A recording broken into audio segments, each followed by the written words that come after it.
Labas rytas visiems, su jumis Laurinas iš Teletrade.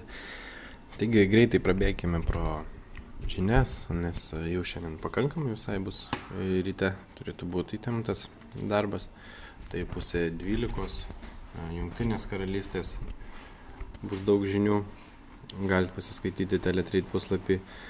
12 val. Iš Eurozonos bendro vidaus produkto rodmenys. Na ir dar 3 šauktukus turime pusę 4 iš Jungtinių Amerikos valstijų, tai būtent pardavimų skaičiai. Tai šiomis valandomis rekomenduočiau atkreipti dėmesį į rinkas.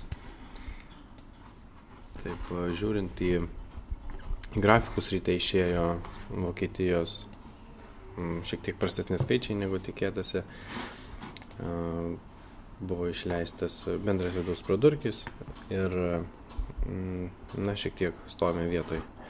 Iš tikrųjų, kiek skaitau informacijos internete, tai dauguma žmonių žiūri visgi į apačią eurui. Vėlgi kiekvienas turime nuspręsti, ką veiksime. Bet tiesiog. Taip, australas kaip ir pramušė į viršų šitą trikampį, kurį buvau senai nusibraižęs. Ir dabar galima dairytis į praeitas viršūnės, tai ties 0,8, 0,00 psichologinis lygis stiprus, būtent atsimušimam. Ir 0,850 dar aukščiau.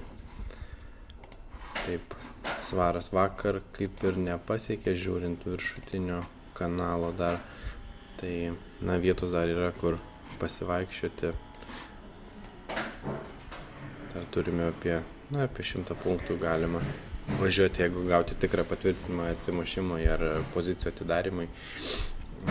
Apačioje dabar matome, kaip ir lyg ir tiesiai juda grafikas šonu, bet momentas man rodo, kad krenta, o banga kyla į viršų, dėl to kaip ir formuojasi pirkimai.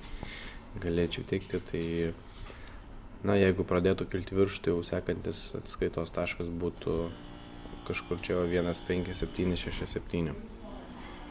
Jeigu pakristų žemyn, mielai pradėčiau supirkinėti nuo judėjimo vidurkio kažkur 5,50 ir panašiai. Vėlgi turėsime žinių Anglijos, tai galima bus pasidaryti, ką paprekiauti. Zelandas gan neįdomiai atrodo, visai juda tiesiog aukštyn žemyn. Kanada vakar nukrito, įėjo į raudonas zonas. Gaila, kad viskas buvo toje pačioje pusėje, tai visai yra ne pagal mano strategiją. Dėl to negalėjau vykdyti užpirkimų. Dabar ką galiu darytis, tai į pardavimus, jeigu bus pasiekta kažkur 1,2085 kaina. Į franką irgi gan rizikinga yra lysti.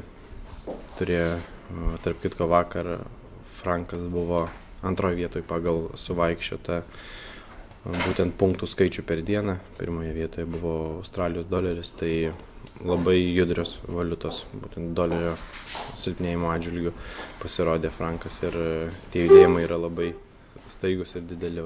130 punktų per kelias valandas.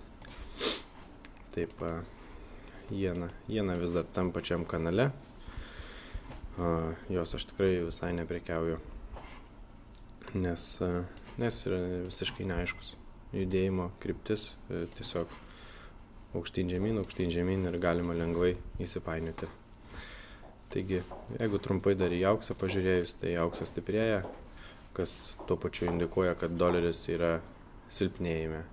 Jeigu matytume auksą krentantį žemyn, reiškia, kad doleris stiprėja. Tai puikus atskaitos taškas pasitikrinti mūsų platformoje dolerio indeksą.